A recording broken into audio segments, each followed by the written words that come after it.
You, when you first heard that technology could just help children rise out of poverty, give them the education opportunities that they never had, and basically improve their lives? I remember ICT for D, Internet and Communication Technologies for Development. And so does Kiran Bhatia, the author of the book that I'm going to talk about today. It is called Children's Digital Experiences in Slums, and she really decides to go kind of beneath a lot of these frameworks that exist about how technology can do these wonderful things for bottom of the pyramid society, and talks to children directly. And she actually talked to children over a 5-year period, so 2014 to 2019, in slums in Delhi, Bangalore, and Mumbai, and really got to understand what do they actually use social media and their phones and access to technology for, versus what we think they should use it for or what they should do. And the reason that she does it is she says that basically when we house this idea that technology can lift them out of poverty, give them access to education, we place the burden on these children to make use of the technology, and if they don't, we blame them in a way. The other is that we simplify their entire experience and we make them into like a market segment. So we need to focus on these children and sell some kind of tech to them or onboard them onto these programs, and we just completely disregard like what's happening around them. Children are a part of society, and when you read about the experiences of the kids in slums, it's very clear that they live in a, I mean, you don't need to read a book to know this, but I'm just saying that their experiences are so different and real and complex compared to the other kids, which is kids like my daughter, who are like in this like safe cocoon, and childhood is like so preserved as a play based childhood and all that stuff. So let me kind of dig into a little bit of what she says in terms of what she found. So the first is on gender, and I'm sure that like this is not news to anyone, but obviously the access that children have to these technologies is different based on whether they are boys or girls, right? Boys are afforded a lot of privacy, right, in owning their own gadgets many times, in having social media accounts that are not being surveilled by somebody else, versus the girls, right?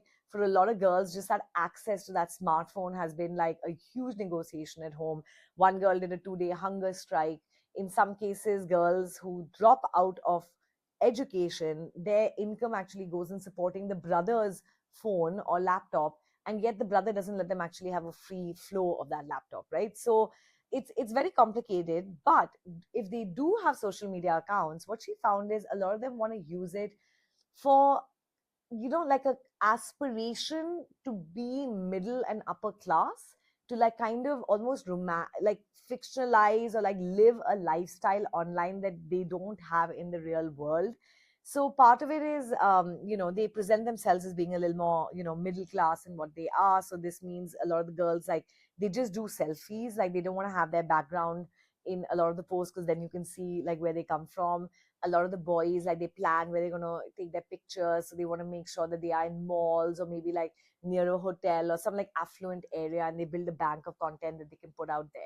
And one of the reasons why they do it is not just to like kind of have this life online to like imagine what it would be like, but to actually befriend people who are well off and be able to access our life a little bit. Because as you can well imagine, on social media they get to see what the middle class actually lives like, and I'm sure many of them or their parents are working in middle class houses. So they want to be like participants in that life. And so curating a social media experience that sort of makes them appear to have a more, up market lifestyle than they actually have, like, is like a sense of hope for them. So it's very interesting how they kind of navigate little ways in which they can like create this content. For the boys, they also are trying to meet people from other countries, so Guri girls, they're trying to find them. For the girls, they understand like all the various privacy issues associated with having these social media accounts, so they don't really intend to meet anyone offline, because if their parents find out, then that's it, right? They're going to be cut off from everything. The other bit that I won't go into detail is, of course, that boys, there's a lot more sexism and misogyny. And so they are not just like stalking and harassing girls who are, seen to be outside of the, accepted gender constructs, so showing too much skin, or whatever, maybe putting posts that they don't approve of. But equally, there's a lot of like content like gang rape videos and porn that is being shared, and so that's a part of the boys experience as well. Now, when you come to caste, it's very interesting how the children are navigating this. I would split it into two sections. One is public and one is private. So, publicly, a lot of them just want to not. So, this is, she has spent time with Dalits and Bahujans, right? And so she says that a lot of those kids, they say caste discrimination is real to us. We feel it if we work in someone's house, we feel it if we're in the community. Why would I want to go online and like lean into my caste identity? I want this to be a space where I can just be free of discrimination. So that means not using your full name, not disclosing your caste identity, maybe even having a fake ID with a fake name, and just like kind of like role playing life where you would not be discriminated. On the flip side, they have these safe spaces, which are normally encrypted chats. So imagine like maybe WhatsApp groups and things like that, where it's a safe space because only people who know each other are allowed. You're not allowed to take screenshots, and you can share experiences of discrimination and like swap survival strategies of how to like navigate when you're discriminated against, how to, if you're in an employer's home, you're in the community. And these children are learning more about how to operate in the real world and how to like navigate it than I assume their parents ever had that kind of support. That space is also a place to like actually take pride in your caste identity, exchange cultural notes and all that. So a lot of that is done in a private space where the rules of engagement are well understood. This stays here, right? And then a lot of these kids are now on social media platforms, just living a life that they couldn't in real life. So again, it's a little bit of indulging the what ifs, right? Then we come to religion, which is obviously a, a very, very interesting and again a very complex set of findings.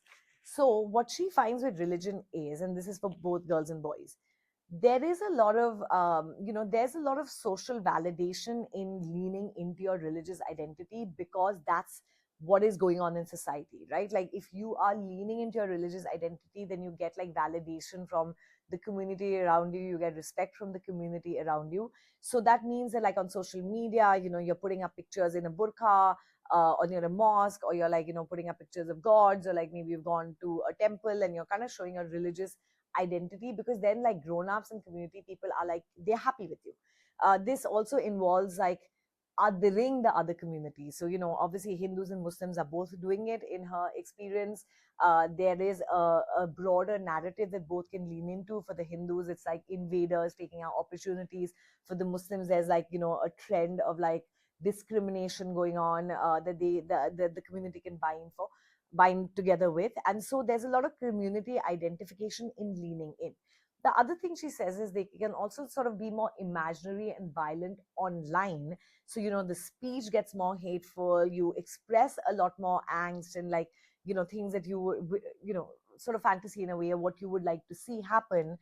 And she says that for these children, actually, because they're living in such densely populated slums where both communities live together, in real life they actually have to work together a lot of times. Maybe they are scavenging, maybe they are working as domestic laborers, whatever it might be. So offline they have to work together. So they kind of say, well, this is what we're doing online, and it's a way to blow off steam. Now again, these are children and they may not be acting upon anything that they're learning, but we don't know really from that 2019 mark, as they became young adults, what happened. That's for us to maybe fill in the blanks with more current research. So within that also, a lot of children have experience of like being part of like the dissemination of hate speech. Many of them are given videos and they have to strip context from them and add new context to it.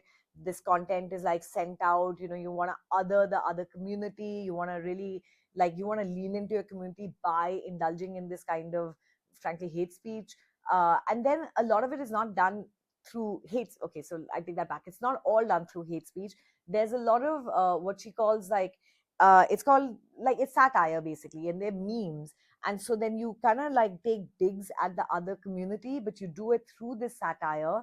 And then if you're called out for it, you can say, well, it's funny, right? So these children are acutely aware of like what's happening in society, the fissures in society, the use of social media and technology and dissemination creation of content, dissemination of content, and they are acutely aware of the social, validation you get from your community by indulging in that. So that paints like a way more complex picture, I think, than imagining, in imagining, I don't know, some kind of utopian kind of outcome because children are now able to be online.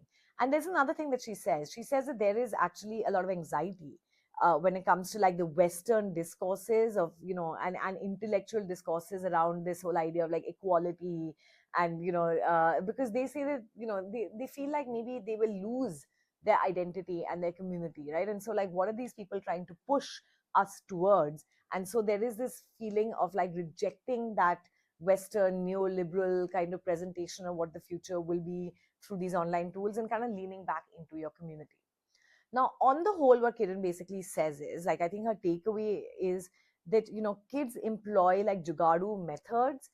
They know that staying within the dominant social societal construct helps them operate freely. So they don't really go and challenge what's out there. They actually stick within the confines of what they expected to do. And then that, like, then they're free.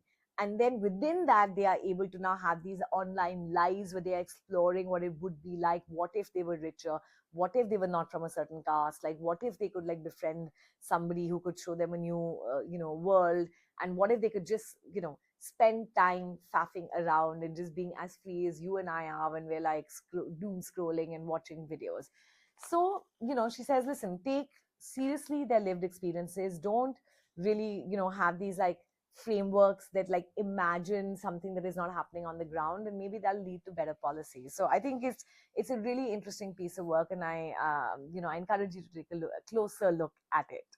Okay, for the kids book, trying to stay in theme as I always do, there's a book called If There Was One Thing I Could Be, and it's by Kalpana Subramanian, and it's beautifully illustrated by someone called Prashant Miranda. And there's a boy who basically says, if there was one thing I could be, I'd like to be a bird, and I'd like to be free as a bird. And then, all these beautiful pictures of like how, beautiful and special different birds are, but that, I could soar across the deep blue seas, and I could perch atop the tallest trees. So really, this idea, this child just wants to experience the kind of freedom that he imagines birds experience. And so I think it really ties into the book that I talked about previously, which is like these children who look at social media to just disconnect from everyday reality, not challenge anything, just be able to spend this time experiencing the kind of freedom that they don't get to experience in their everyday, very hard lives.